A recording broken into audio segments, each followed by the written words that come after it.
It started as a spur-of-the-moment decision, a solo trip to a remote cabin deep in the woods. I'd found the place through a website that listed off-the-grid rentals. It was the sort of place that promised peace and solitude, with no cell service, no Wi-Fi, and no distractions. That was exactly what I thought I needed. Work had been eating away at me, leaving me burnt out and restless. The idea of escaping into nature sounded perfect, even if I wasn't much of an outdoorsy person. The drive to the cabin took longer than I expected. After leaving the main highway, I had to navigate a maze of gravel roads that wound through thick forests. My GPS stopped working after a certain point, and I relied on printed directions that I'd thankfully thought to bring. It was late afternoon when I finally reached the cabin, a small, weathered structure nestled in a clearing surrounded by towering pines. The air smelled of damp earth and pine needles, and the only sounds were the occasional rustling of leaves and the distant calls of birds. The cabin itself was basic but functional. There was a single room with a small kitchen area, a wood-burning stove, a bed pushed against one wall, and a bathroom with a composting toilet. A stack of firewood sat neatly beside the stove, and a few oil lamps were scattered around for light. It wasn't luxurious by any means, but it felt cozy in a rustic sort of way. After unloading my bags, I took a quick walk around the property. A narrow path led to a nearby stream, and I could see the remains of an old fire pit a few yards from the cabin. It was clear that this place didn't see many visitors, which suited me just fine. I was here to unwind, to disconnect, to let the quiet seep into my bones. That first night, I lit a fire in the stove, cooked a simple meal, and settled in with a book. The silence was almost unnerving at first. I wasn't used to being alone with my thoughts, with no background hum of traffic or the buzz of my phone to distract me. But as the hours passed, I began to relax. The steady crackle of the fire and the flickering glow of the lamp created a soothing atmosphere, and I fell asleep feeling more at ease than I had in months. The next morning, I woke early to the sound of birds chirping outside. I brewed coffee on the small propane stove and sat on the cabin's front steps, watching the sunlight filter through the trees. It was peaceful, almost idyllic. I decided to spend the day exploring the area. I followed the path by the stream, marveling at how untouched everything felt. The forest was dense and alive, with moss-covered logs and ferns carpeting the ground. I didn't see another person or even a sign of human activity. By the time I returned to the cabin, the sun was dipping low in the sky. I was tired but satisfied, looking forward to another quiet evening. After dinner, I stepped outside to get some fresh air. The clearing was bathed in moonlight, and the forest looked almost magical under the silvery glow. But as I stood there, a strange sensation washed over me, a prickling at the back of my neck, as if I were being watched. I scanned the trees, but there was nothing out of the ordinary. Still, the feeling lingered, and I went back inside, bolting the door behind me. That night, I had trouble sleeping. I kept hearing faint noises outside, twigs snapping, leaves rustling. Could have been animals, I told myself. Deer, raccoons, maybe even a bear. But the sounds felt deliberate, like footsteps moving around the cabin. I lay in bed, straining to hear, my heart pounding in my chest. At some point, exhaustion took over, and I drifted off, though my sleep was restless and filled with uneasy dreams. The next morning, I found something that sent a chill down my spine. In the soft dirt near the cabin, there were footprints, human footprints. They weren't mine. These were larger, and the tread pattern didn't match the boots I was wearing. They circled the cabin, weaving in and out of the clearing before disappearing into the woods. I tried to stay calm, reasoning with myself. Maybe a hiker had wandered through. Maybe someone had gotten lost and passed by in the night. It was unnerving, but I didn't want to jump to conclusions. Still, I couldn't shake the feeling of unease. I decided to stay close to the cabin that day, keeping the door locked and my eyes on the tree line. As the day wore on, the isolation that had seemed so appealing now felt oppressive. Every creak of the cabin, every rustle of leaves outside made my pulse quicken. By late afternoon, clouds rolled in, and a steady rain began to fall, adding to the gloom. I spent the evening by the fire trying to read, but I couldn't focus. My mind kept wandering to those footprints, to the possibility that someone was out there watching. That night was worse than the one before. The rain had stopped, but the forest was eerily silent, as if even the animals were holding their breath. I lay in bed, listening, and then I heard it, a faint tapping at the window. My blood ran cold. The window was high off the ground, too high for an animal. I didn't dare move. The tapping came again, more insistent this time. I stayed frozen in bed, every muscle tense. Eventually, the tapping stopped, and I heard footsteps moving away from the cabin. They were slow and deliberate, fading into the distance. I didn't sleep at all that night, clutching a kitchen knife I'd found in one of the drawers. When morning came, I stepped outside, my heart racing. The footprints were back, fresh and clear in the damp earth. They led from the forest to the window and then circled the cabin again. Whoever it was had been out there watching me. I decided then and there that I couldn't stay another night.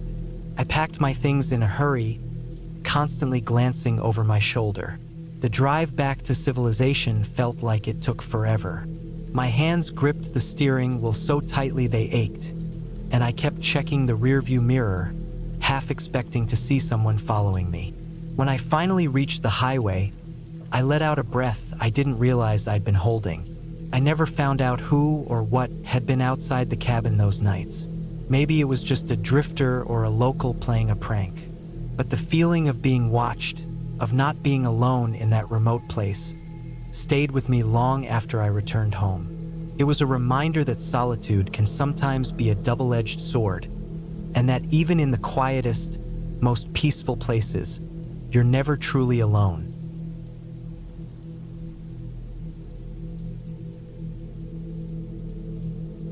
I had been looking forward to the weekend getaway for months.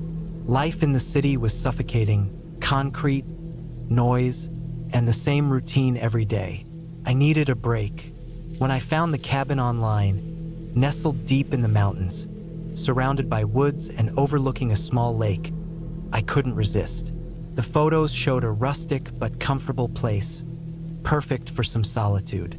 The drive up was longer than I anticipated. The last hour of the journey was on a dirt road, winding up steep inclines and cutting through dense forest. My car's GPS lost signal about halfway up, but I had printed directions, just in case. Still, I found myself second-guessing every turn, wondering if I'd missed a turnoff. It didn't help that the road grew narrower, with thick trees pressing in from both sides.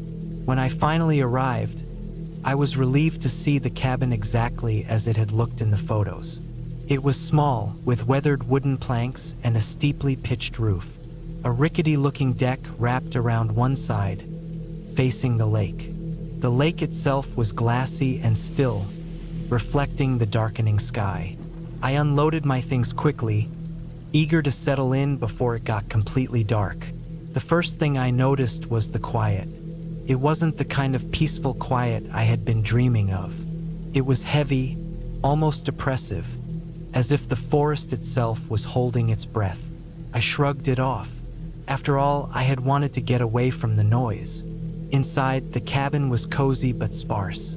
A small kitchen with an old stove and fridge, a living room with a couch and a wood-burning stove, and a single bedroom in the back. Everything was clean, though the air smelled faintly of damp wood. I opened the windows to let in some fresh air and took stock of my supplies. I had brought enough food and water for the weekend, as well as a few books to read by the stove. That first evening passed uneventfully. I cooked a simple dinner, watched the sunset over the lake, and then curled up with a book. The wind picked up after dark, rustling through the trees and making the cabin creak. I found the sounds oddly comforting, like the woods were alive and moving around me. The trouble started the next morning. I woke early as sunlight streamed through the thin curtains. The lake was still, and the air felt crisp and clean. After breakfast, I decided to explore the area. There was a trailhead about 100 yards from the cabin, leading into the forest. I set out with a water bottle and my phone, even though I didn't expect to get a signal. The trail was narrow but well-trodden, winding through towering pines and patches of undergrowth. I walked for what felt like an hour, taking in the sights and sounds of the forest. Birds chirped overhead, and I occasionally spotted a squirrel darting through the trees. I noticed something odd as I went further. The forest grew quieter, the way it does when a predator is nearby. The birds stopped chirping, and even the wind seemed to die down. Then I saw it, a pile of rocks in the middle of the trail. They were stacked deliberately, like a marker or a warning. I hesitated. It wasn't unusual to see cairns in the wilderness, but something about this one felt off. The rocks were jagged, and the stack was just unstable enough that it seemed deliberate but haphazard. I decided to turn back. That's when I realized I wasn't sure which way I had come. The trail looked different, less defined, as if it had been swallowed by the forest. I turned in circles, trying to get my bearings, but nothing looked familiar. Panic started to set in. I forced myself to stay calm, telling myself I couldn't be far from the cabin. I chose a direction and started walking, hoping it would lead me back. After what felt like hours, I stumbled out of the trees into a clearing. Relief flooded me as I saw the cabin ahead. I must have wandered off the trail and looped around somehow. Back inside, I tried to shake off the unease. I made a cup of tea and sat by the window watching the lake. The stillness that had felt peaceful before now felt unnerving. The rest of the day passed slowly. I stayed close to the cabin, reluctant to venture out again. As evening fell, I locked the doors and double-checked the windows, though I couldn't say why I felt the need to. That night, I woke to a sound. At first, I thought it was the wind, but it was rhythmic, like footsteps crunching on the gravel outside. I held my breath, straining to listen. The steps stopped, then started again, moving around the cabin. My heart was pounding. I told myself it was probably an animal, a deer or a raccoon, but the steps were too deliberate, too heavy.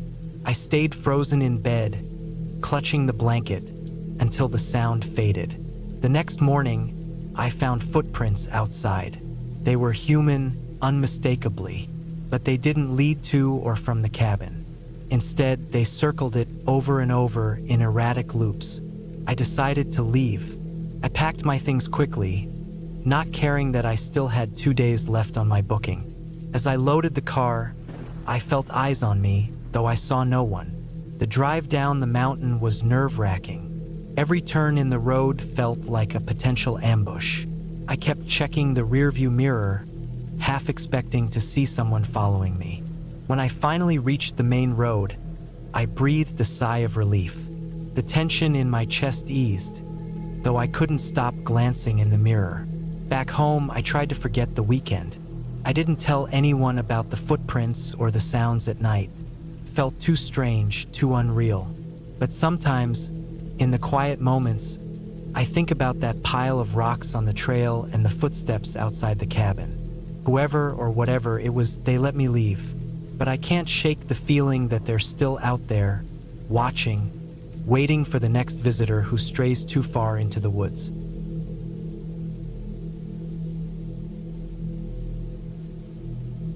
The cabin stood on a small rise at the edge of the woods, just a few hundred yards from a narrow gravel road that twisted deeper into the forest. It had been sitting there for years, weathered and scarred by time, but still solid. I had rented it for the weekend, hoping to escape the pressure of work and the noise of the city. It was meant to be a retreat, a quiet few days to clear my head and recharge. The first few hours were uneventful. The place was as basic as it could get. One main room with a small kitchen area, a wood stove, and a table with mismatched chairs. There was a separate bedroom in the back with a single bed and a creaky old dresser. The bathroom was tiny, the kind you'd find in an RV, with a shower that looked like it hadn't been used in years. Everything smelled faintly of mildew and wood smoke. It wasn't luxurious, but I wasn't expecting it to be. I spent the first afternoon walking around the property. The cabin was surrounded by dense trees that stretched in every direction. The ground was uneven, covered with layers of fallen leaves, broken branches, and patches of moss. It was quiet out there, the kind of silence that presses against your ears. Every now and then, I'd hear a rustle in the underbrush or the distant call of a bird, but for the most part, it was still. By evening, the air had turned cold, and I decided to start a fire in the wood stove. Took a few tries to get it going, the damp logs hissing and spitting before they finally caught. Once the fire was roaring, the cabin felt a little cozier. I cooked a simple dinner on the small electric stove, just pasta and canned sauce, and ate at the table while the fire crackled softly behind me. The only light came from the stove and the single overhead bulb in the main room, casting long shadows on the walls. After dinner, I settled into the one armchair by the stove with a book I had brought. I didn't realize how tired I was until my eyelids started to droop, the words on the page blurring together. I glanced at the old clock on the wall. It was only a little past 9, but the darkness outside made it feel much later. I decided to call it a night and headed to the bedroom. The bed was as uncomfortable as it looked. The mattress sagged in the middle, and the sheets felt damp despite the fire warming the cabin. I tossed and turned for what felt like hours, my mind racing with random thoughts. The silence outside was so absolute that every creak of the cabin felt amplified, every gust of wind against the windows like a whisper. I must have drifted off at some point because I woke up to an odd sound. It was faint at first, barely audible over the sound of my own breathing. I held still, straining to hear. There it was again, a soft crunching sound, like footsteps on dry leaves. My heart started to pound, and I told myself it was probably an animal. A deer, maybe, or a raccoon. But the sound didn't fade away like an animal passing through. It grew louder, closer. I got out of bed as quietly as I could and crept to the window. The curtains were thin and didn't block much of the light from the moon. Peering out, I could just make out the yard around the cabin, pale and ghostly under the silver light. Nothing moved. The woods beyond were a wall of black, impenetrable to the eye. The sound stopped. I waited, standing there in the cold with my breath fogging up the glass. After a few minutes, I told myself it was nothing and went back to bed. But I couldn't shake the uneasy feeling that had settled in my chest. The next time I woke up, it was to a loud thud. This time, there was no mistaking it. It came from outside, near the front of the cabin. My stomach twisted, and I froze, my ears straining for any other sound. Another thud, followed by a scraping noise, like something being dragged across the ground. Panic surged through me. I didn't have a phone. There was no signal out here, and I had left it in the car anyway. The nearest neighbor was miles away. I got up again, my legs shaky, and grabbed the flashlight I had brought with me. The batteries weren't great, and the beam flickered weakly as I shone it around the room. I debated whether to check outside or just stay put. Another thud made the decision for me. I crept to the front door and unlocked it slowly, wincing as the old hinges creaked. The cold night air hit me like a slap as I stepped onto the small porch. The flashlight beam wavered over the yard, illuminating patches of grass and dirt, but there was nothing out of the ordinary. The sound had stopped again. I took a few steps down the porch steps, the flashlight shaking in my hand. The night felt alive now, every rustle of leaves or snap of a twig making me jump. I turned the beam toward the gravel driveway, and that's when I saw it. A set of fresh footprints in the dirt. They were too large to be mine, and the pattern didn't look like boots or shoes. My blood ran cold. I backed up toward the cabin, my heart hammering in my chest. Just as I reached the porch, I heard another sound, a low, guttural growl from the woods. I froze, shining the flashlight toward the trees, but the beam couldn't penetrate the darkness. I backed into the cabin and locked the door, bolting it shut. The rest of the night was a blur of fear and exhaustion. I stayed up by the wood stove, clutching the flashlight like it was a weapon. Every noise outside made me jump. The growling sound came again a few times, always from a different direction, but I never saw anything. By the time dawn broke, the noises had stopped, and the woods were eerily quiet. I waited until the sun was fully up before venturing outside again. The footprints were still there, leading from the driveway to the edge of the woods and disappearing into the trees. Whatever or whoever had been out there was gone. I didn't waste any time packing up my things and leaving the cabin. The drive back to town felt endless, my eyes constantly flicking to the rearview mirror. Even now, weeks later, I can't explain what happened that night. All I know is that I won't be going back to that cabin again.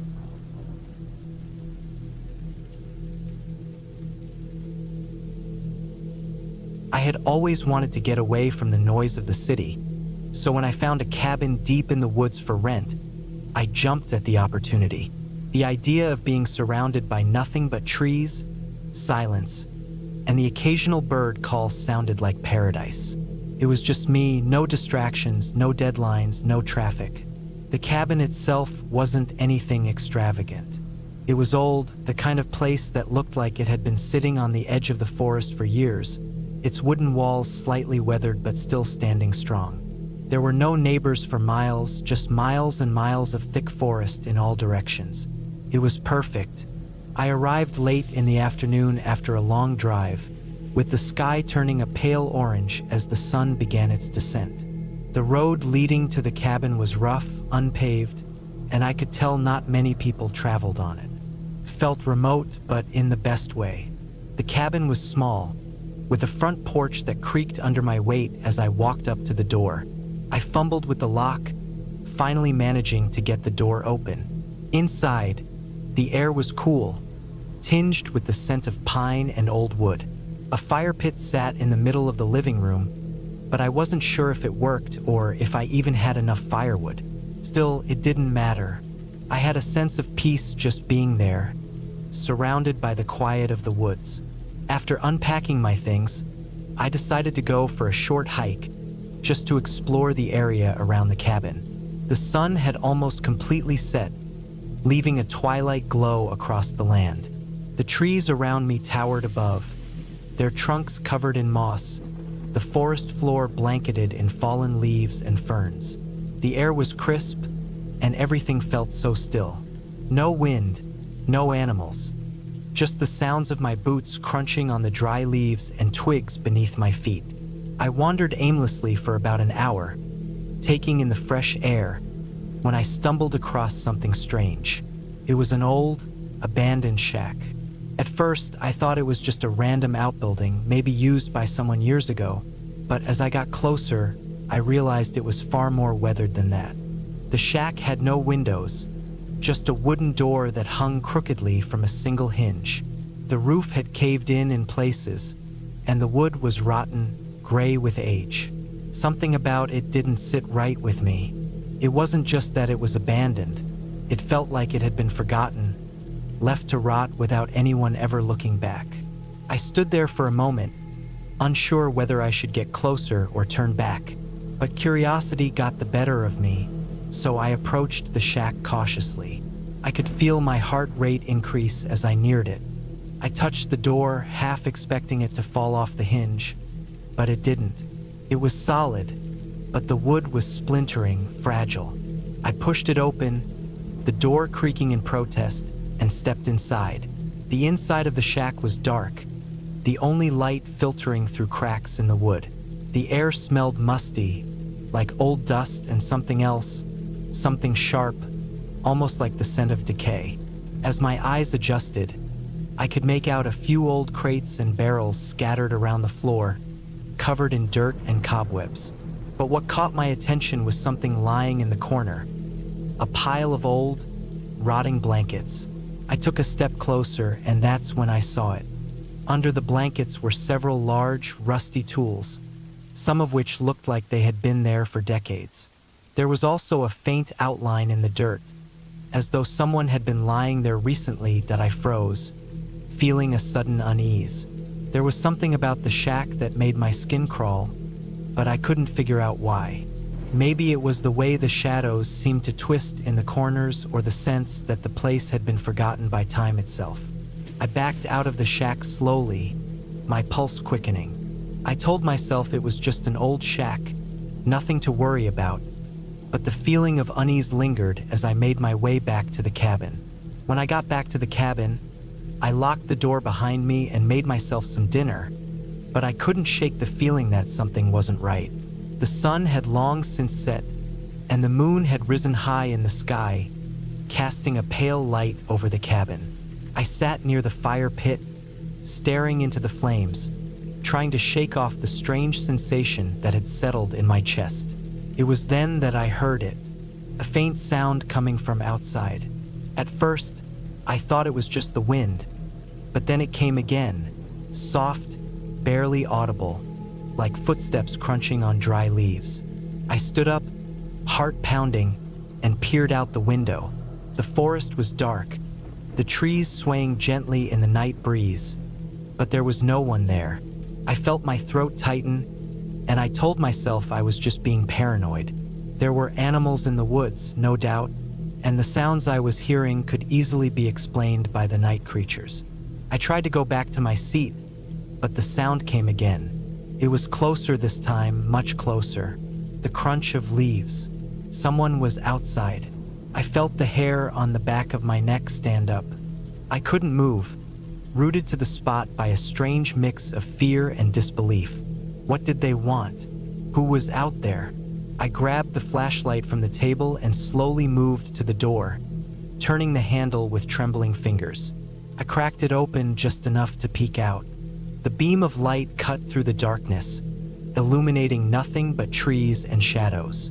I swung the light around, scanning the ground for any signs of movement. The forest was still, but as I turned back to the cabin, my breath caught in my throat.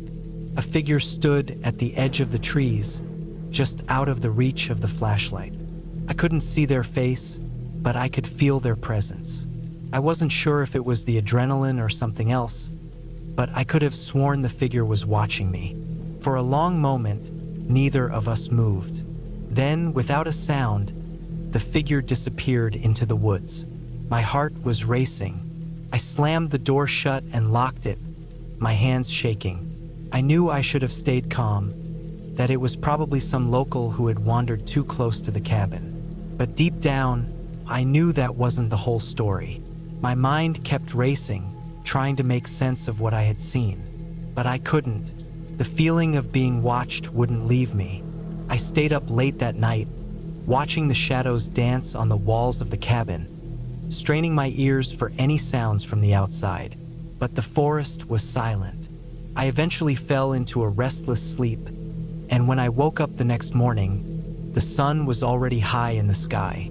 I had survived the night, but I still couldn't shake the feeling that something wasn't right. I decided I would leave. I packed my bags quickly, eager to get away from the cabin and whatever was lurking in those woods. As I loaded up my car, I kept looking over my shoulder, expecting to see the figure from last night lurking in the trees. But there was nothing. The woods were calm again, almost too calm. As I pulled away from the cabin, heading back down the long, winding road, I couldn't help but glance back at the place. The cabin seemed small in the rearview mirror, almost insignificant against the vast expanse of trees. But the feeling lingered. Whatever had happened, whatever I had felt, was something I couldn't explain. I didn't know who had been out there in the woods, or why they had watched me, but I was just glad to be leaving. I couldn't help but wonder, though, what was the story behind that shack?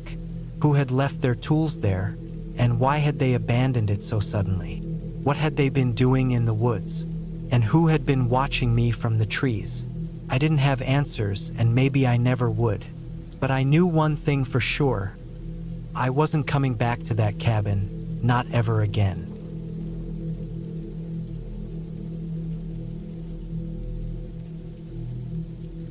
It started as a plan for solitude, a chance to escape the noise of the city and the monotony of everyday life. I had always been drawn to the idea of a cabin in the woods, a quiet retreat surrounded by trees, the only sounds being the rustling leaves and chirping birds. So, when I found a small rental cabin deep in the mountains, it seemed like the perfect opportunity. It was far enough from civilization that cell reception would be spotty, but not so remote as to feel unsafe. The owner assured me it was cozy and well-equipped, ideal for a quiet week away from the world. I packed light, just a few changes of clothes, some canned food, a flashlight, and a couple of books. The drive took me through winding roads that gradually turned into gravel paths, the scenery growing more wild with every mile. As I got closer, the trees seemed taller, their branches forming a canopy that filtered the sunlight into scattered beams. Felt like stepping into another world. The cabin itself was modest but charming. It sat at the edge of a clearing, with a narrow dirt trail leading down to a small lake. The wood was weathered but sturdy, and a porch wrapped around the front with an old rocking chair sitting in one corner. Inside, there was a single room with a bed, a small kitchenette, and a wood stove. A door at the back led to a tiny bathroom. The windows were large enough to let in plenty of light during the day, but as the sun began to set, the shadows inside grew long and heavy. The first night was uneventful. I cooked a simple meal, read a few pages of my book, and went to bed early. The quiet was almost unnerving at first, broken only by the occasional hoot of an owl or the rustle of leaves outside.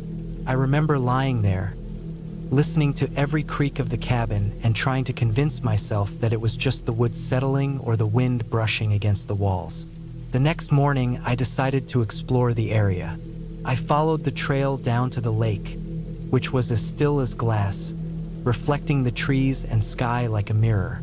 I spent a couple of hours walking along the shore, picking up smooth stones and watching small fish dart beneath the surface. There were no other signs of people, no boats, no campsites, nothing to suggest anyone else had been there in a long time. On my way back, I noticed something odd. A few yards off the trail, there was a small pile of rocks that hadn't been there before. They were neatly stacked, almost like a cairn, but there was no reason for it to be there. I didn't think much of it at the time. Maybe it was an old marker from a hiker who'd passed through years ago. I shrugged it off and returned to the cabin. That night, the unease crept back in. The wind had picked up, making the trees groan and sway. I bolted the door and checked the windows, making sure everything was secure before crawling into bed. Sleep came slowly, and when it did, it was restless. I woke up at some point in the night, the room pitch black except for the faint glow of moonlight seeping through the curtains. I thought I heard something, a faint scratching sound, like branches scraping against the side of the cabin. But when I strained my ears, it stopped. The next day, I decided to venture farther from the cabin. I packed a small bag with some snacks and water and followed a different trail that led deeper into the woods. The air was cool and crisp, and the forest was alive with the sounds of birds and insects. As I walked, I couldn't shake the feeling that I was being watched. It was subtle at first, a prickle on the back of my neck, an instinct I couldn't quite explain. I kept glancing over my shoulder, expecting to see another hiker or maybe a deer, but there was never anything there. A few hours later, I stumbled upon another strange sight. In a small clearing, there was a wooden structure barely standing. It looked like it had been a shelter or a hunting blind at some point, but it was in ruins now. The wood was rotting, and the roof had collapsed, but something about it made me uneasy. There were more of those stacked rocks nearby, arranged in a circle this time. I didn't stay long. By the time I got back to the cabin, the sun was already dipping below the horizon. The shadows seemed darker than before, and the cabin felt less welcoming. I cooked dinner quickly, not bothering with anything fancy, and ate while standing by the window watching the trees. The sense of being watched hadn't left me, and now it felt stronger. That night, I was jolted awake by a loud thud. It sounded like something heavy had hit the side of the cabin. My heart was racing as I grabbed the flashlight and swept the beam across the room. Nothing looked out of place, but the sound had been real. I crept to the window and peered outside, but the darkness was impenetrable. I thought about stepping out onto the porch, but the thought of leaving the safety of the cabin made my stomach turn. Instead, I locked the door again and sat in the rocking chair, clutching the flashlight until dawn. The next morning, I found fresh tracks in the dirt around the cabin. They weren't animal tracks. They were footprints, large and uneven, as if someone had been walking barefoot. They led from the edge of the clearing to the porch and then disappeared into the woods. My first instinct was to pack up and leave, but the nearest town was miles away, and I didn't want to risk getting lost on the way back. Instead, I decided to stay close to the cabin, keeping the doors and windows locked at all times. The final night was the worst. The noises started again, soft at first, like whispers just beyond the edge of hearing. Then came the tapping, rhythmic and deliberate, on the windows. I stayed in the bed, too scared to move, clutching the flashlight like it was the only thing keeping me safe. The tapping grew louder, more insistent, and then it stopped altogether. When morning finally came, I didn't waste any time. I threw my things into my bag and left the cabin without looking back. The walk back to my car felt longer than I remembered, every sound in the woods setting my nerves on edge. When I finally reached the car and started the engine, relief washed over me. I don't know who or what was out there, but I've never felt so vulnerable in my life. It wasn't ghosts or monsters. It was something human, something that didn't want me there. I've told myself it was probably just a prank or some hermit living off the grid, but the truth is, I'll never really know. All I know is that I won't be going back.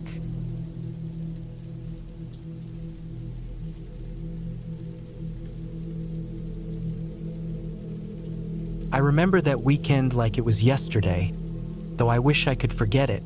It was supposed to be an escape, a quiet break from the noise of everyday life. I rented a cabin deep in the woods, far from any town or major road. The listing described it as rustic and secluded, which sounded perfect to me. I needed the kind of silence that comes from being truly alone. The drive out there was peaceful at first. It was early autumn, and the trees were at their peak, vibrant reds and golds lining the narrow dirt road. My car was packed with everything I'd need for 3 days: food, water, a couple of books, my camping gear just in case, and my trusty flashlight. I had no plans other than to relax, maybe do some reading, and enjoy the solitude. The cabin was exactly as described. It was small, with weathered wooden walls and a sagging porch that creaked underfoot. Inside, it was sparse but functional. A single room with a small bed in one corner, a wood stove for heat, and a tiny kitchenette. There was no electricity, just a few oil lamps and candles. A well out back provided water. It was perfect for the quiet retreat I had imagined. After unpacking, I decided to explore the area a bit. The cabin sat in a clearing surrounded by thick forest. A narrow trail led off to one side, winding deeper into the woods. I followed it for a while, enjoying the crunch of leaves under my boots and the crisp, cool air. I didn't go far, just far enough to get a sense of my surroundings. The forest was dense, and the further I went, the quieter it seemed. When I returned to the cabin, the sun was starting to set. I made a simple dinner, canned soup heated on the wood stove, and ate it on the porch, watching the light fade from the sky. It was peaceful, just as I had hoped. That night, I lit a few candles and read for a while before going to bed. The quiet was almost unnerving. I could hear every creak of the cabin and every rustle of leaves outside. I told myself it was just the unfamiliarity of the place. After all, I wasn't used to being so isolated. The first night passed without incident, though I woke several times, unsure of what had disturbed me. Each time, I lay still, listening to the silence, before eventually falling back asleep. The next day, I decided to hike further down the trail I had discovered. I packed a small bag with water and snacks and set out early, eager to explore. The trail was narrow and overgrown in places, clearly not used often. The deeper I went, the more it felt like I was stepping into another world. The trees were taller, the undergrowth thicker. I walked for hours, losing track of time. At one point, I realized the trail had disappeared entirely, swallowed by the forest. I wasn't worried, though. I had a good sense of direction and knew I could find my way back. Still, I decided to turn around. That's when I first felt it, a sense that I wasn't alone. It was subtle at first, just a faint prickling at the back of my neck. I stopped and looked around, scanning the trees for any sign of movement. There was nothing. The forest was still and silent, almost unnaturally so. I told myself it was just my imagination and started walking again. But the feeling didn't go away. If anything, it grew stronger. I quickened my pace, suddenly eager to be back at the cabin. By the time I reached the clearing, the sun was low in the sky. I felt a wave of relief as the cabin came into view. I went inside, locked the door, and lit a lamp. The familiar space felt comforting after the eerie stillness of the forest. That night, I couldn't shake the feeling that something was off. I kept hearing faint noises outside, twigs snapping, leaves rustling.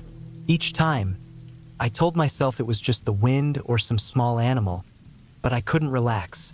Around midnight, I heard something that froze me in place. The distinct sound of footsteps outside the cabin. They were slow and deliberate, crunching on the gravel path that led to the porch. My heart raced as I strained to listen. The footsteps stopped just outside the door. I sat frozen, barely daring to breathe. Whoever or whatever was out there didn't knock or try to open the door. They just stood there. Minutes passed, though it felt like hours. Eventually, the footsteps moved away, fading into the distance. I didn't sleep that night. I sat by the stove with my flashlight and a heavy piece of firewood in my lap, listening to every sound. When the first light of dawn crept through the windows, I finally let myself relax, though only slightly. I decided to cut my trip short. Whatever was out there, I didn't want to find out. I packed my things quickly, throwing everything into the car without bothering to organize it. As I was about to leave, I noticed something on the porch.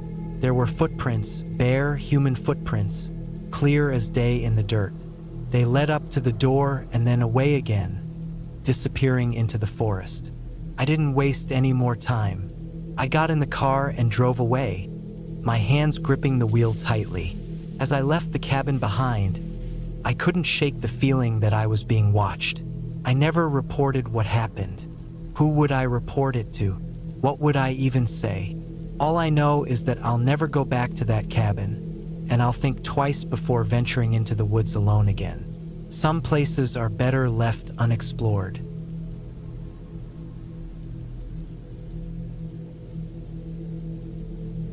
It all started with an ad I saw online. An old cabin rental deep in the woods, perfect for a quiet weekend away from the constant buzz of the city. The pictures showed a rustic, well-kept retreat surrounded by towering pines, with a lake just a short hike away. I needed the escape. Work had been suffocating, and the thought of sitting by a fireplace, reading, and enjoying the solitude seemed like exactly what I needed. The cabin was located in a place called Cedar Hollow, about 3 hours north of where I lived.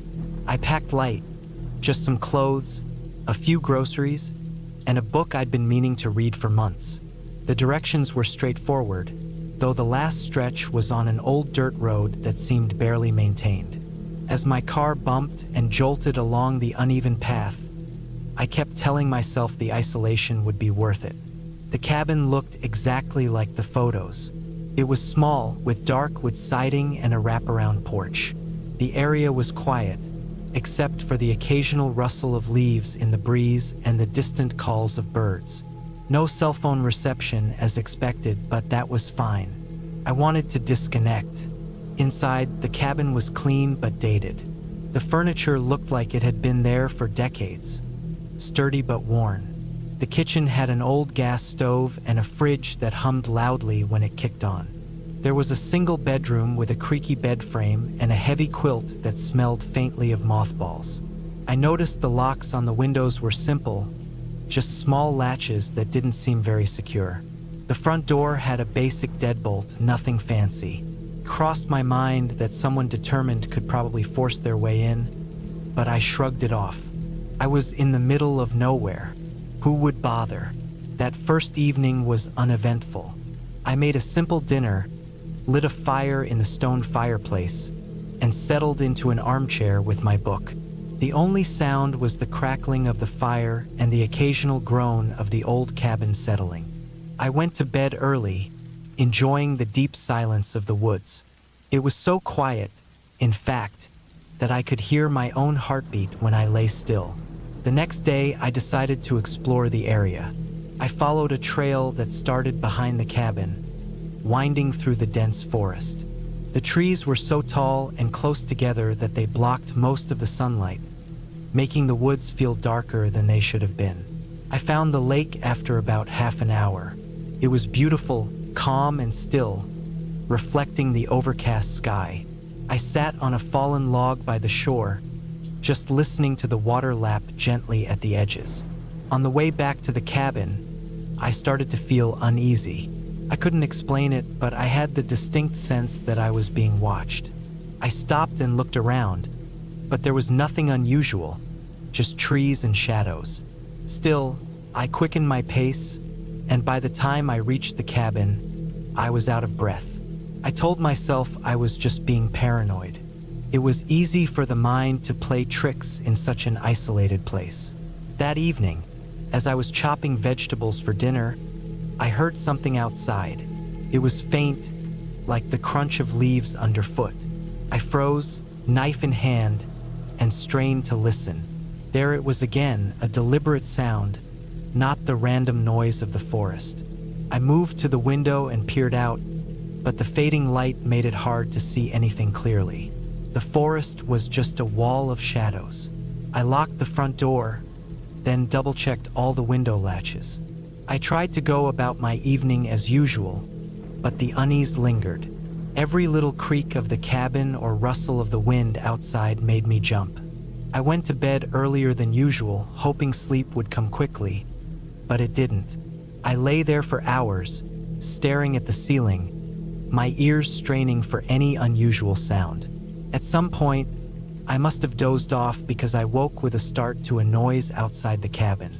It was loud and unmistakable, footsteps on the porch. My heart raced as I sat up in bed. The footsteps were slow, deliberate, moving from one end of the porch to the other.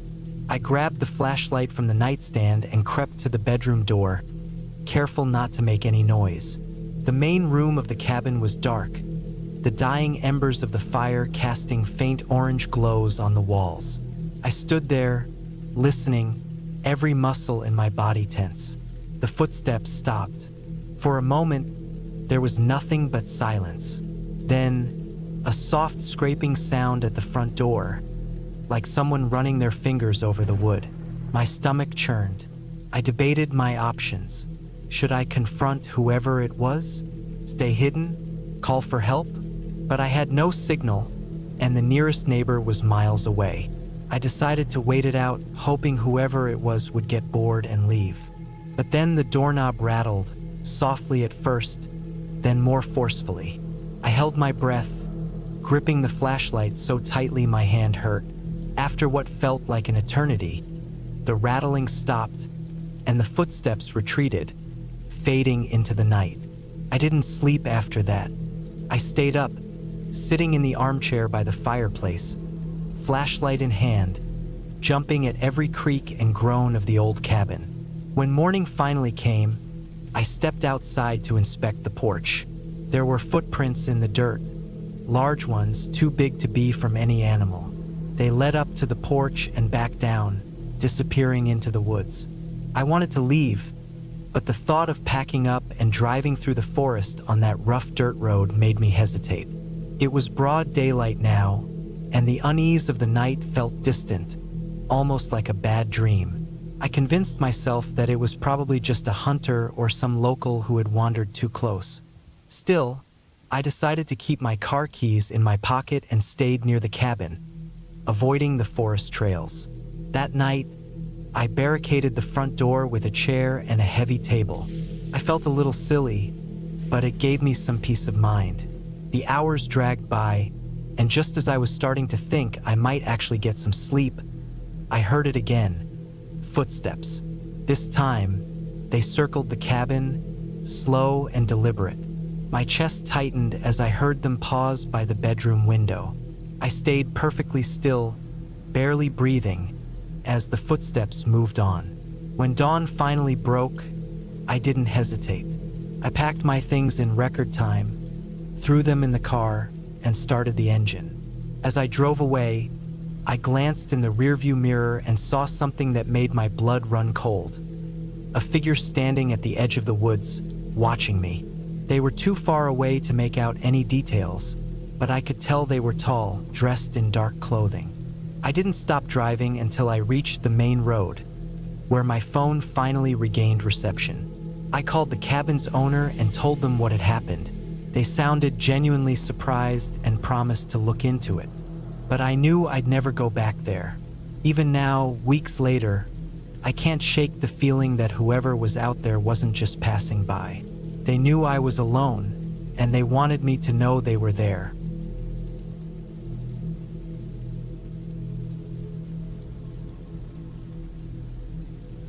I didn't know what I was getting into when I first decided to take that trip. A weekend away, just me and the cabin. I had heard about it from a friend who'd gone up there for a few days of solitude to get away from everything. He spoke of how quiet it was, how peaceful. Perfect place to escape the noise of the city, he said. I wanted that, needed that. I rented a cabin in a secluded spot deep in the woods. No neighbors for miles, no phone signal, just nature. A real escape. I drove up there by myself, thinking it'd be just what I needed to clear my mind. A break from work, from everything. The closer I got to the cabin, the more remote the road became.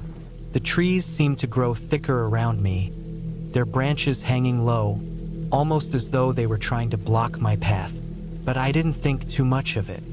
I kept driving, determined to get to my destination. When I finally reached the cabin, it was even more isolated than I had imagined. It stood alone in a clearing, surrounded by dense forest. The place was old, built sometime in the early 1900s, according to the listing. The wood was weathered, but it had a charm to it. A large front porch wrapped around the house, and the windows were framed with dark green shutters. It looked like something from a storybook, the kind of place that felt like it belonged in another time. I unloaded my things, unpacking my bags and setting up in the cozy living room. The cabin was basic but comfortable, with a stone fireplace that gave off just enough warmth to take the edge off the cool evening air. The smell of pine from the trees outside mixed with the faint scent of aged wood inside. It was exactly what I needed. I decided to stay in that night, get some rest, and start my hike in the morning. That evening, as I sat by the fire with a book, the wind picked up. It howled through the trees, causing the branches to creak and groan. The sound was eerie, but nothing I couldn't ignore. I told myself it was just the wind. I could hear animals moving outside, maybe deer or something bigger. Every now and then, I would hear a rustling outside the window, followed by the distant snap of a twig. I told myself it was just the wildlife, I tried to settle into bed, but something about the cabin made me uneasy. The silence was overwhelming, the kind of silence that makes you aware of every little sound. Even though I could hear the wind outside, the house felt almost too still. I tossed and turned, trying to sleep, but my mind kept wandering. I kept thinking about the forest surrounding the cabin, how dense and dark it looked, even during the day. Something about it felt off, but I couldn't pinpoint exactly why. Maybe I was just being paranoid. Around midnight, I heard it, a soft thud against the cabin's outer wall. It wasn't the wind. It was something heavier, something deliberate. I froze, my breath catching in my throat. It was followed by another thud, closer this time. I told myself it was probably just an animal, maybe a bear or something large bumping into the wall. But it didn't sound like an animal. The noise was too rhythmic, too purposeful. I lay still, listening. There was nothing more. The house seemed to breathe around me, the woods settling in the cold night air. I had to calm myself down. I had to stop imagining things. But I couldn't. My mind raced, and every little creak of the floorboards beneath me sent a jolt of fear through my body. I checked the locks on the doors and windows again, even though I knew they were fine. I just needed to feel secure. I didn't sleep much that night. The next morning, I woke up feeling groggy but determined to shake off the feeling from the night before. The sun had risen, and the cabin seemed peaceful again. I made myself breakfast, tried to enjoy my coffee on the porch, but the unease still lingered. I figured I'd take a walk through the woods, get some fresh air, and clear my mind. Maybe that's all it was, just nerves. I grabbed my jacket and headed into the woods behind the cabin. The trees seemed to stretch on forever. The silence of the forest was thick, like it was holding its breath. The ground beneath me was soft, with layers of fallen leaves and pine needles. I walked for hours, the path winding and twisting. It was beautiful, but there was something unsettling about it. The forest felt too still, too quiet. I didn't see any animals, not even a squirrel or bird. It was as though the woods were holding its secrets, keeping something hidden from me. By late afternoon, I'd ventured further than I intended. I hadn't seen a single sign of wildlife all day. No birds in the trees, no animals in the underbrush. Only the crunch of my boots on the forest floor. I was starting to feel the weight of isolation. When I turned to head back to the cabin, something caught my eye. At first, I thought it was just the way the light hit the trees, but then I saw it clearly, a figure standing in the distance between the trees. A tall shape just standing there, not moving. My heart skipped a beat. It was too far away to make out any details, but it didn't look like an animal. It was too upright, too human. I stood frozen for a long moment, trying to make sense of what I was seeing. But when I blinked, the figure was gone. I told myself it was a trick of the light, that I was just imagining things. But I couldn't shake the feeling that something was off. I hurried back to the cabin, my pace quickening with every step. The woods felt darker now, the shadows longer, even though the sun was still setting. By the time I reached the cabin, the air had turned colder, the wind picking up once more. I quickly locked the door behind me and sat down in the living room, my heart pounding in my chest. That night, I decided to leave early in the morning. I didn't care about staying another night. I just wanted to be gone. But as I lay in bed, trying to sleep, I heard it again. A noise, faint but unmistakable. A scraping sound like something or someone was dragging something heavy against the side of the cabin. I shot up in bed, my breath shallow. The noise was slow, methodical, like whoever or whatever was out there knew I was inside. I grabbed my phone, only to realize there was no signal, no way to call for help. Panic crept in as I tried to calm myself down. What if someone was out there watching the cabin? What if someone had been following me? I wasn't sure what I was hearing, but it sounded like something was moving around the cabin. The scraping sound stopped for a moment, then started again, this time closer. I could feel my heart hammering in my chest.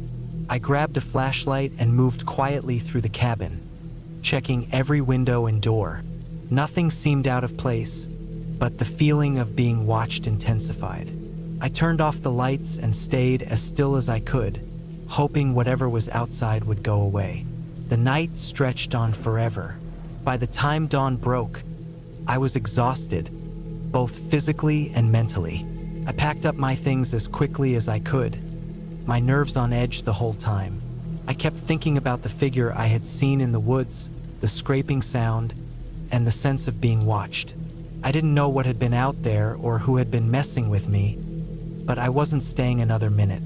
I drove out of the woods and back toward civilization, the roads less eerie in the daylight. By the time I reached the nearest town, I felt a little better. The fear that had clung to me during my stay at the cabin began to fade. But as I passed by the last stretch of forest, something in the rearview mirror caught my attention. A figure standing at the edge of the trees, watching me leave. I don't know who or what it was, but I never went back to that cabin. Some places are better left unexplored, and I learned that the hard way.